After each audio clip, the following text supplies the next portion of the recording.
Hi, Sen. Congratulations po at nakuha niyo Blue Ribbon Committee. Anong mensahe niyo sa sambayanang Pilipino?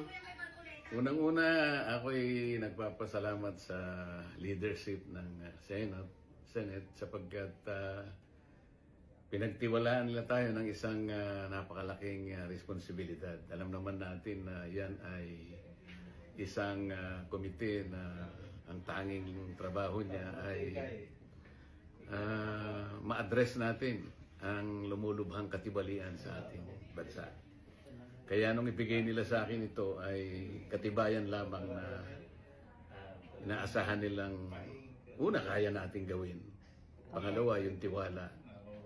Napakagandang alalahanin na ganito pala ang ibinigay nilang pagtitiwala sa akin. At sa lahat ng ating mga kababayan, magtiwala po kayo, nagagampanan po natin ang nararapat, alang-alang po sa ating bayan.